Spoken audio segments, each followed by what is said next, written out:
lesson, we're going to try to cover some of these stratagems applied with kicking.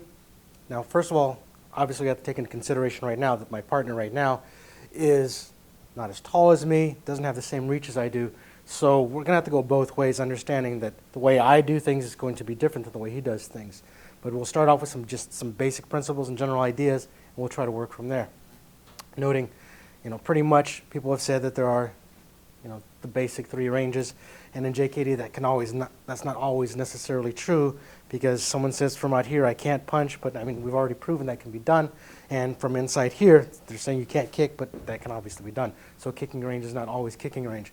But that aside, this is my outside range, and I like the description of this as also being referred to as the psychological range, and I've heard that terminology, and I like that because before the fight even starts, here I am. I have to put on my mind. I have to be in focus on what's going on in front of me. So that's the psychological element. So I'm not necessarily doing anything at this moment, but I know that something's going to happen. I know it's inevitable. So I have to preset my mind for the violence that's going to occur. So for right now, I just go over some basic ideas for my kicking, and that it's going to apply on several different levels. And they talk about in combatives, or they talk about in a combat situation or in a fight, because to me those are 2 totally different terms, because in a fight you do have some basic rules and somebody's going to walk away. In a combative situation, my terminology states that only one person's going to walk away out of this. So things are going to be a little bit different. But for the general idea, I'm sure you'll catch on. Okay? So as I start for my lead, we already have learned that a fight never starts this way. People do not walk around in a stance. Okay? Like Musashi said, the way I stand is my stance, everyday life. The way I walk is my stance, so on and so forth. Same idea. But once that first step has been made, for example, he moves towards me, I am no longer in that mindset. Now I am going to that defensive posture, or I've kept him at bay. Now I am in a defensive posture, and that puts me in my stance. So we'll go from there with that understood. A lot of persons have spoken about how difficult it is to use a side kick in an actual fight. Some of the problems with that is the methodology of training that they've used.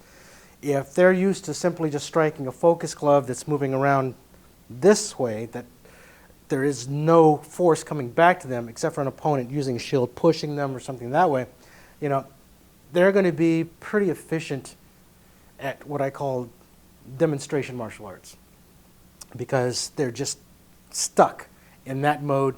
My opponent here, or my training partner, is not fighting back at me. If you go back to the old Taekwondo days, and they still use it with the little vest, things like that, that's a lot better because I can apply my kicks and my target's actually moving. So, that's covered in sparring. But what we'll cover for right now is I'm going to fight out. So I'm going to start from the inside here. However I ended up here, this is where I am. So whether I am on the inside here, remember this can be called infighting or inside fighting. For someone my size, this is definitely way too inside for me because I'm a little taller. But for him, it's perfect. He's inside of me. He's got the advantage, actually, unless I start smothering and go to something else. Okay? But some of the basic kicks that I'm sure everyone's already seen, okay, that can be applied immediately is we'll go first without him being active or without him actually attacking me, just so we can go over the basic kicks. Okay? Is we can cover what's referred to as a shin kick with the ball of the foot. Okay? There's another name to it, but we'll just call it a ball kick to the shin. Okay? This can immediately be applied. Okay? Same using the shin. This can immediately be applied. Okay? I can also apply the same thing across the top of the foot, rolling the ankle. Okay? So there's several things, and everyone knows the inside scoop kick. Okay? Even with that, there's the understood knee. Okay? Which is just called a high knee. Now all I have to do is lift that knee high, and that puts me in range for several other kicks. Again, there's that ball kick to that knee. Okay? I can use that same ball kick to roll that ankle. Okay? I can use that same knee to go to that side kick when I'm inside. Okay? And I can also use the shin to drop him here. Okay?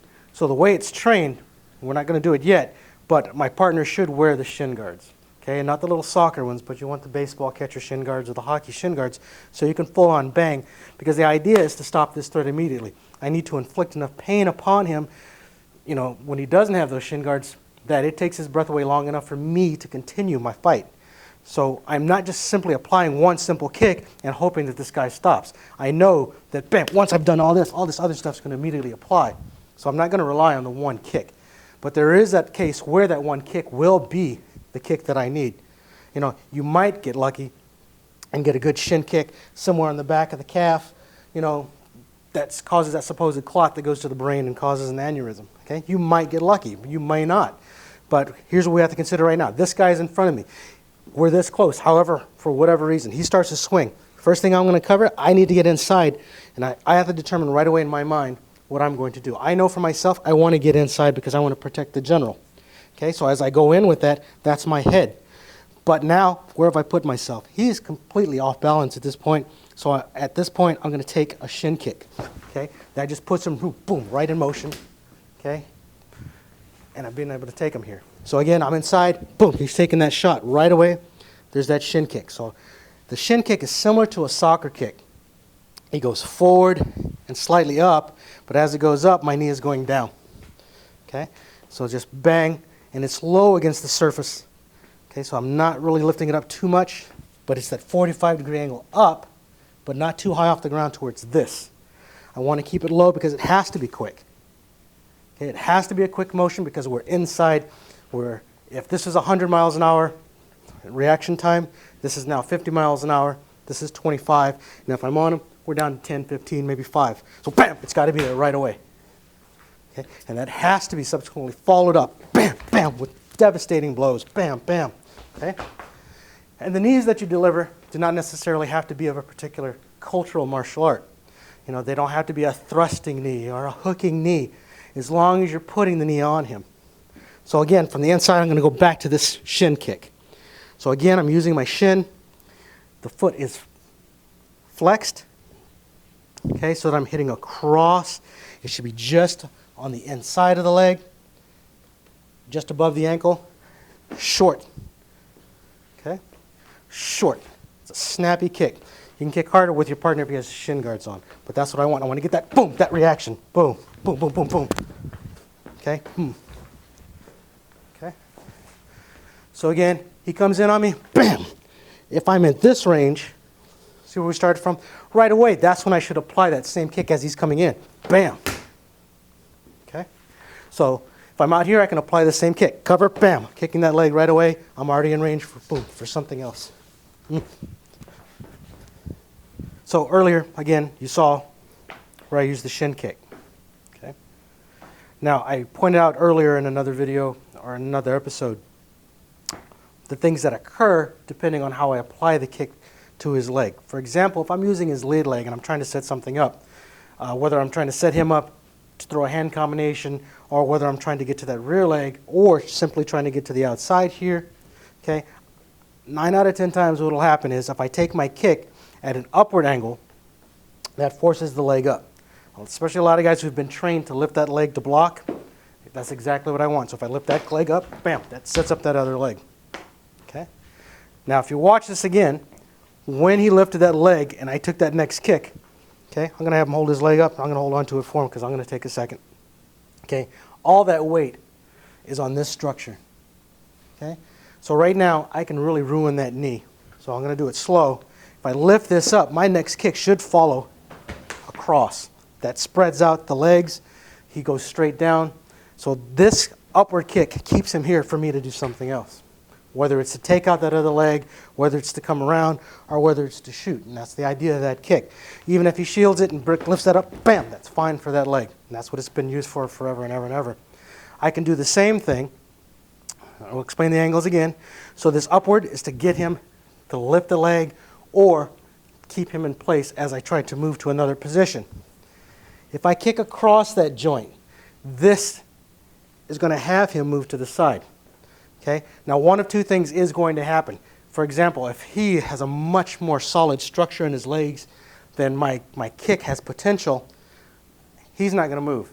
I'll end up moving. But either way, someone's going to move. For example, if he's got that tight structure and he's got those tree trunk legs, and I kick, if I put enough pressure on that, that forces me to move. So in either event, I've justified myself. So again, this kick across, bam, again, moves him off to my side. If I kick that knee just right, he should bend and roll that ankle. Boom. Okay, good. Recover. Okay, so I have upward, that's the lift, across, shifting him to the side, and then I have down. So again, I'm going to apply the kick here. So it's coming down at an angle. Bam! That drops him. Bam! So I can follow that up, if that's my option. I might want to drop him, bam, and fire something in here, or get behind him, boom, do something else. So it depends on, your primary source of training. Same thing can be applied, and I'll go back to the lead.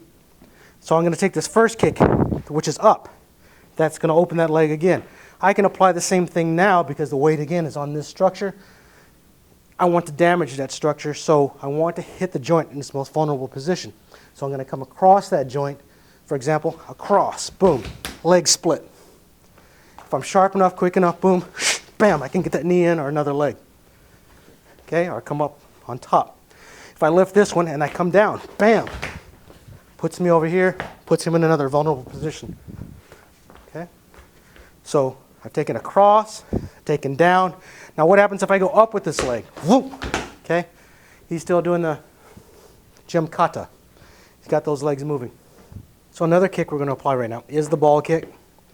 Now, to me, the ball kick is delivered one of two ways. Would you borrow your hand? Okay. Depending on the target that you're going to apply the ball kick to is going to determine what part of the foot that you use. For example, like in the long scoop, you can also use the ball of the foot. That is ideally used, for example, and I'll be nice, go ahead and bend forward, for the face. What?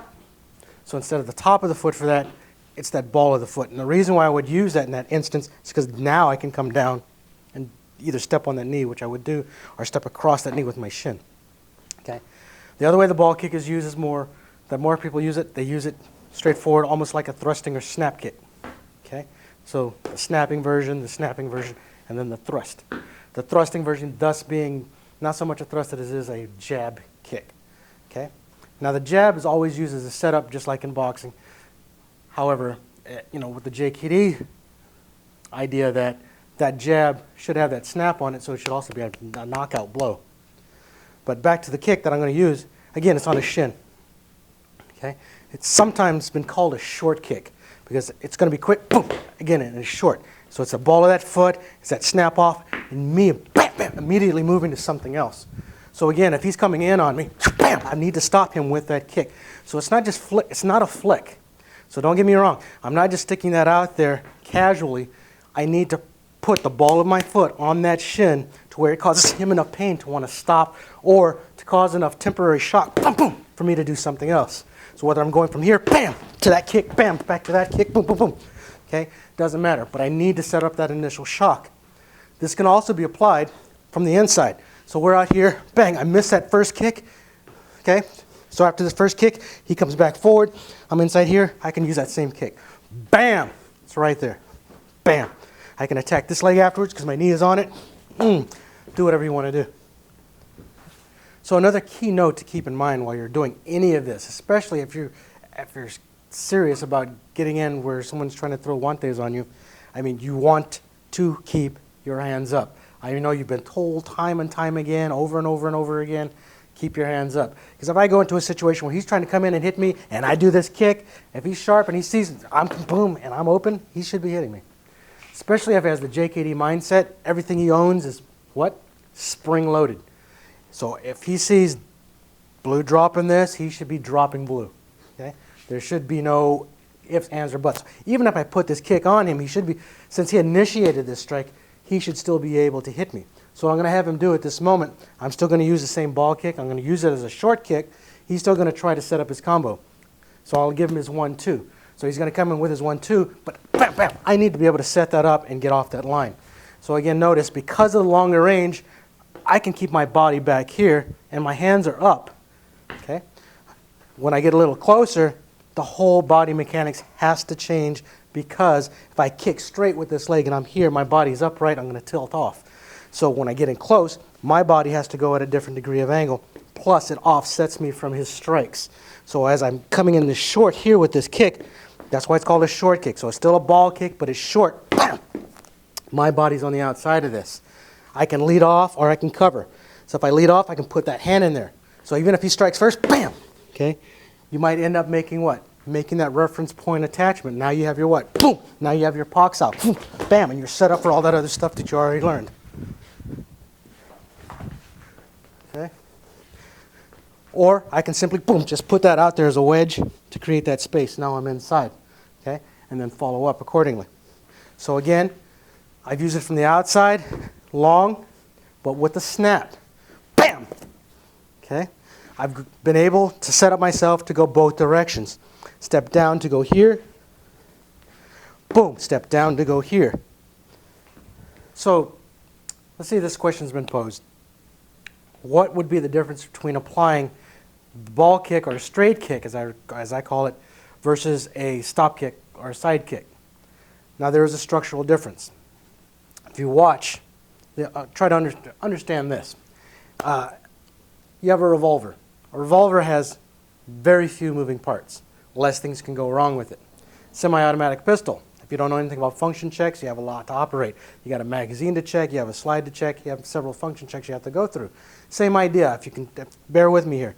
If I take the straight kick, okay, generally, let's say I'm coming from a cultural martial art background where my body's set up this way.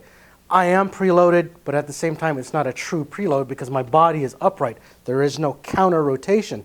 Okay? So my structure is going to be off because I have now this pivot point, that pivot point, this one, and this one for my opponent to work off of. Okay? So the structure is less solid for me at the moment.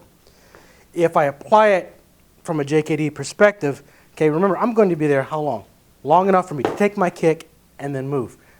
Okay? So that's why it's called a short kick in this instance. Short, boom, and then I'm going to move to something else. So instead of trying to hold him and stop, see where I end up?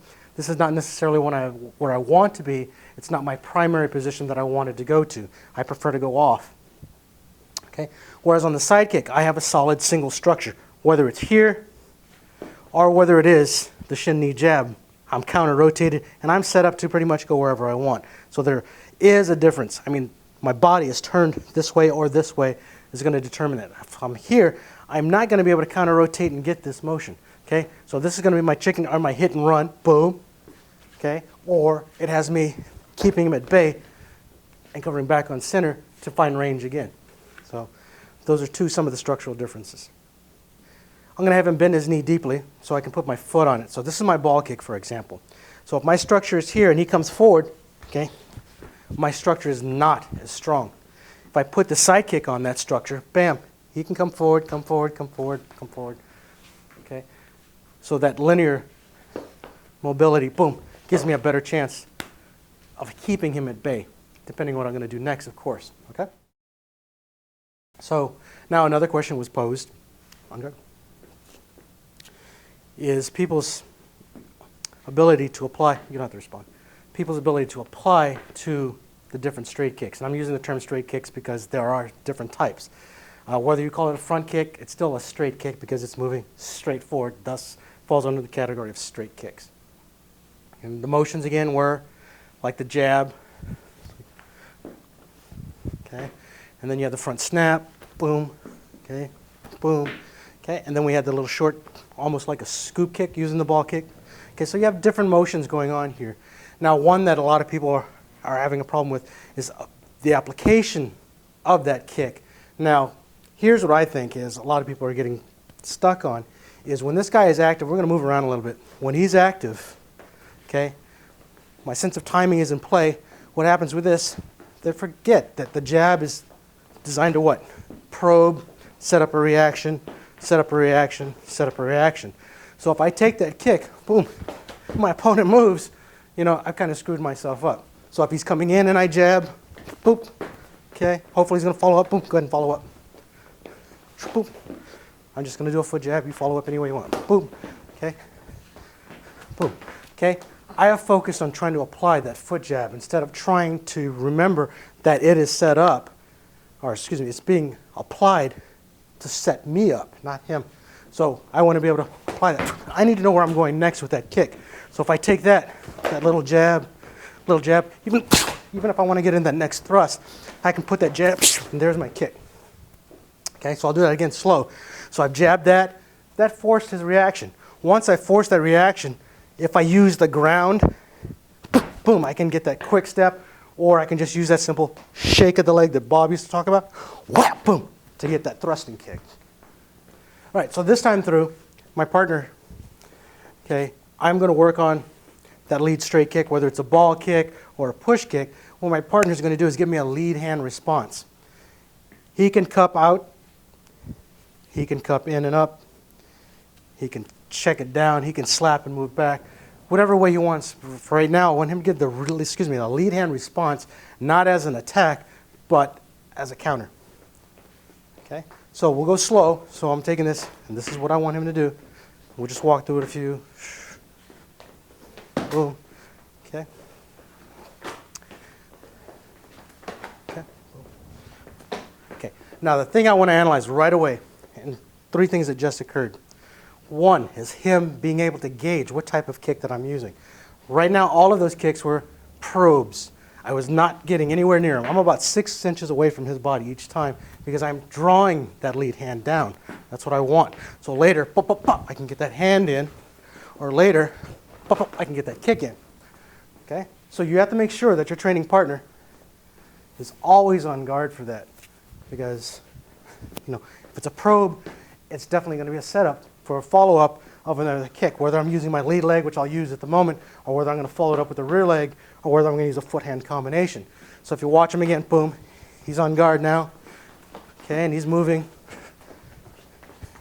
He's making himself more elusive, so it's harder for me to gauge. I'm probing my distance, probing my distance, probing my distance.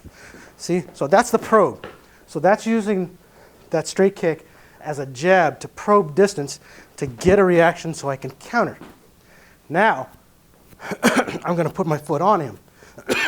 And as I do so, it's going to change the game just a little bit. So instead of me being out here, now I'm putting it in here. There's a little more thrust to it.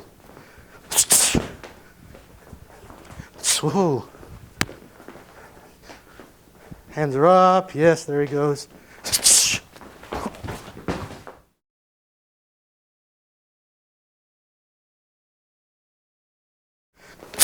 Good, good, good. Hands are up, hands are up. So I need to have a follow-up, okay, if I'm going to thrust deep. So I'm not just thrusting in deep, boom, and stopping. Or I'm not thrusting in deep and posing one punch. I need to have that immediate follow-up. If he thrusts my leg down and out, I need to have a follow-up to counter that. If he thrusts me inside, I need to have a counter for that as well. We're going to say my partner again is going to use that same lead hand response. Let's go back to some training that you had earlier on. You guys remember the swing and gate drill. I'm going to punch, and I'm going to respond to my partner here. I punch, and I respond. I punch, and I respond. Same idea with the kick. Where is the energy of this kick going? Straight down. I can go where? Either direction. So let's work off the inside motion. So he's taking this hand, and he's taking me this way. Well, the momentum has me going this way. So you let it go that way. But I let it swing from the hip and from the knee. And as he does that, that brings the foot up. From this position, I have actually 4 kicks. But one, if you have the flexibility, is the neck kick. Boom. Okay? The next is hardly ever seen is a corkscrew with the toe. Okay? Boom. Okay? The other, hook kick downward. Boom. And here I can shoot. So 4 basic kicks that you can apply if it's done that way. If it's taken to the outside, same principle is going to apply. I come here, I have how many reactions? 3. First one, bam, heel hook, low. Second one, I have the angle, boom, side kick. Third, it's going to vary depending on which kick you want to use. I can go heel hook, or I can invert that. So the same idea that you have to play with. That's the lead hand response using those. What about the rear hand response? Okay, guy's a little bit more sharp. has played the game a couple of times is not going to use this hand because he watched some JKD videos. He knows this is my primary striking tool. So he's going to respond for the sake of the drill with this rear hand. I come in again with my thrusting kick. He's taking me to the outside. This is dangerous for me because it sets all this up. So what do I need to do? I need to be able to follow that motion either by turning in, but because we're trying to get to a kick, he takes me outside, bam! I should be able to drop that knee right away. He touches me, drop that knee. In the worst event, I have a shield. Okay, so he does that again, boom, I can shield. His leg is covered from kicking. He can't move on this leg. Okay, so that's one response. I can also use my hook kick. Okay, come back around. But it's all based on that whole swinging gate principle. If he takes me inside, why? I don't know, but it might happen. Takes me inside, he's setting me up again. Boom, there's that side kick, that heel hook here, heel hook or inverted hook. Same idea, okay? Someone else has asked, okay, how do you know which, when, where, and how a certain person is going to respond when you do a certain kick? Okay, so in just a previous discussion that we had, cultural martial arts and even some sport martial arts, when they perform a certain technique or kick, they set it up. And the more that you watch those particular styles, which is why you should watch videos, which is why you should watch fights, so on and so forth, is so that you can analyze them. For example, see if I can still do this. Back in the old day, that lead leg hook kick would be up, and then that kick is coming out here. Easy to read. Same on that rear leg. Comes up. Okay. Same with this straight kick. Off the rear and off the front. There's always something given up. I know that Bruce and Bob used to mention, that Bruce used to say all the time, there's always a moment, if you're looking at this guy in his eyes, there's always a moment that he's not with you. That's the moment that you're going to hit him. The only way you're really going to learn that is to play the game. I mean, it's a game of chess, but the more that you play, the better you're going to get at it. So the same thing that's happening here, for example, going back to my note, is that how do I know how he's going to respond? For example, I want him to throw, he can throw any kick he wants. How do I know what kick he's going to throw? Go ahead and throw the kick. Okay. The reason why I know he's coming forward with a straight kick is watch the body mechanics. The first thing he did, that foot shuffled up, he dropped his hip. So slightly shuffle up. He dropped his hip, raised the knee so he could shift his body weight back. That is the moment that he is not with me. No matter how fast he is, go ahead again. Boom. He is not with me at that moment. So that is the ideal time for me. If I want it, go again. Boom. To apply that straight kick. Because he did that shift and drop. That shift and drop in JKD is also performed the same way, but you don't drop. As I slide forward with this, it's not that drop on that rear foot. I think we covered this earlier in another drill, like when we did the first part of the Nikolai. Once this foot stops, the momentum of my kick stops. That's one reason. But what I want is simultaneously I'm doing several things. I am gliding forward at him. I am making a level shift, but the level shift should not be so obvious. Okay? So as I go forward, that little quick step there should rock that hip forward, bam, and there's the kick. Okay? There's the kick. So it shouldn't be drop and take the kick. Okay? But bam. So whatever that is. Even if I want to shift from the straight kick, bam, to that hook kick, it's the same mechanics is going to be applicable here. I'm going to have him go through a couple of other different kicks. For example, a lead leg hook kick. Go ahead and kick. Okay, boom. Okay, I should be able to respond to that knowing how he's setting up the kick. So again, he's going to my lead leg. Okay, what motions does he have to go through before he can get to me? Now look at the body position of where we are. He's on angular lines here, and I'm here. If he goes to that lead leg, if I just move that leg out of the way, see, he's gone. Go ahead and kick faster. Okay, a little faster. Okay, a little faster. Okay, so the same idea, even in Thai boxing, I'll do it from my right lead. Even if he kicks there, they do the quick switch. Boom. Okay, JKD, we have the scissor step. Pop, right? Same idea. Okay, but what I'm watching for is I can see the motion of his intent because I know exactly where he's going because look where he's looking. Oh ho. Okay, this is a great knife move. He comes in, bap. Okay, I can just move that. Okay, so a great fencing move, but on another note. So, for example, if he's taking that hook kick, let's go mid-level. He's taking it at my hip. Okay. Again, watch for the mechanics. Because in order for him to get that kick on me, number one, I've already told him where the kick is. I said mid-level. So he has to adjust for his body height. Because again, look at us. Go ahead and stand straight up. Okay, there's just a slight differential here. Just slight. Okay, so middle to him, or middle to me, is his face height, and his middle is different. So he has to make that adjustment. One thing I've always been able to observe is no one ever comes in with a straight kick, even if he's doing a hook kick. They will always, let me borrow you. Okay? Okay, you're just going to be the shield. He's going to take that kick. Now watch where the body goes again. Let's turn this way. Watch where his body goes immediately. Everyone does it that way. Okay, now watch. I'm going to switch for a second. Okay, so again, what I'm seeing when someone does that lead leg kick is I see a movement going this way, and I see a leg going this way. Okay, so if you can see what I'm talking about, they do this. I'm deliberately pivoting because I'm used to getting off the line here. But even if they're coming straight in, they're not coming straight in. They have this foot and this foot on two separate lines. Okay, so this foot tends to go that way first and then kick. Okay, and this foot tends to travel in the direction of that foot. So you see how that puts me offline this way for my kick? So ideally, what we're talking about from a JKD perspective is, if I'm saying I'm coming in with a straight or a hook kick or a straight kick, my line should be forward towards him. What kick am I going to throw? He doesn't know. Okay, I can come from here, I can invert. I can come to hook, I can come to side, I can do whatever. So that's the importance, is being able to get that glide in and take that hook kick instead of me coming with my body off this line. Because in a way, you've actually set yourself up for his counterattack if I'm coming over here. Okay, so we'll go back.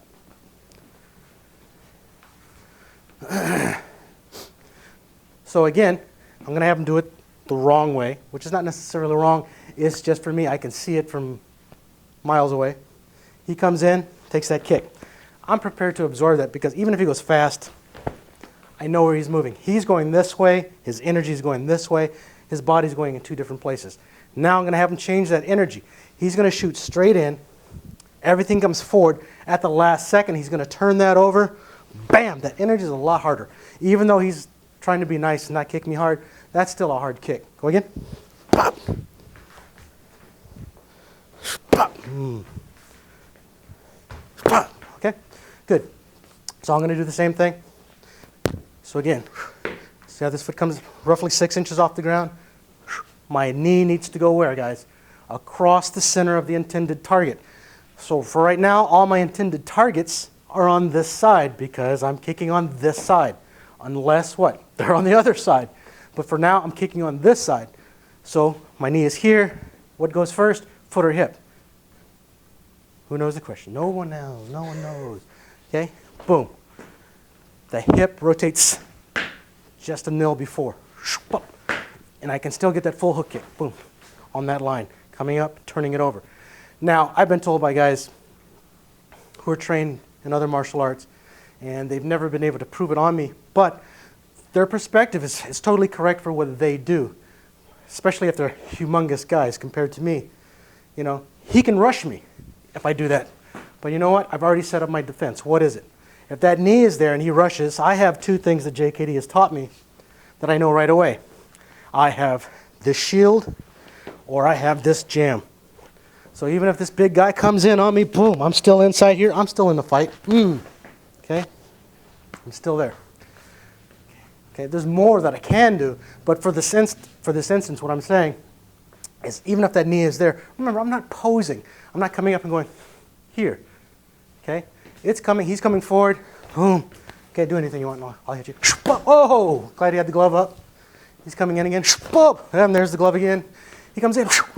Oh, there he is again. Okay? So, what I'm saying is, like an observation was, even earlier on, if you've been to any of the seminars and everything, to my opponent, he should not know which direction my kick is coming from. Bruce said it's like a cobra.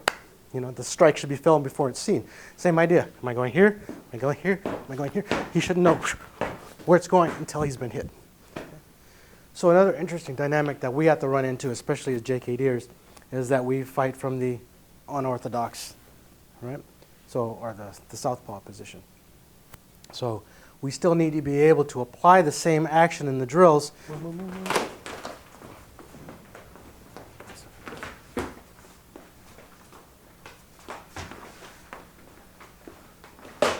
Okay, G. Okay. We're good? Switch. Okay. So again, he is my opponent again. He's going to come in, and I need to stay active immediately. The other thing I need to remember is, okay, in this situation, I should not always wait for him. Remember, first person to take the first shot is most likely the first person to win the fight.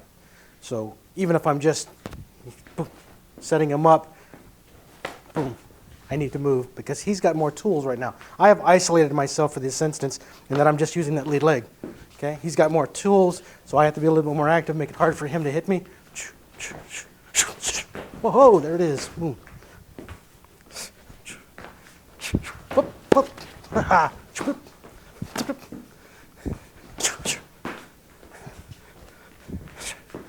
Now note, I definitely have to point this out.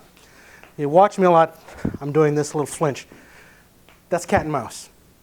It is not something I would actively use, but I know we're pawing right now, we're just going back and forth. I wouldn't do this too many times. Once or twice is fine, but to continue to do that, it's because I know he knows we're doing a drill. In a live combative situation, I'd feint him with that once, bam, bam, and then follow up. So now we've already noted, or should know already, that usually the rear leg is only used as an accessory tool or a follow-up tool. There are exceptions for that. For example, my partner's on guard. If he kicks with this lead leg, falls short, or if he feints with that lead leg, falls short, and leaves it in front of me, rear leg is my option. So for example, he takes that and leaves that there. Yeah, I'm okay with taking that rear leg kick, boom, boom, boom, because that sets me up. If you watched earlier, we did the Nikolai. Okay, boom, boom, that sets me up for one of the other Nikolais, boom, boom. Okay, so that's one exception. If he throws that rear cross, bam, that's an excellent example of when I can use this. Bam. Whether I want to use it short range, and I'm going to go short. Okay, so that punch comes short. Has me almost like the shoot kick, but again, I'm shielding because remember I'm watching to cover both legs. Okay, so I'm kind of out of reach because he has all this to worry about. And here I'm covered down here. Okay, so that's another instance where you can use that rear leg kick. But ideally, rear leg kick should not be used all the time. I mean, I grew up at a time where, you know, I fought from the rear, bam, because we always train rear leg kicks, bam, rear leg kicks, bam, okay? But, you know, again, that lead leg is quicker because it's already halfway to the target.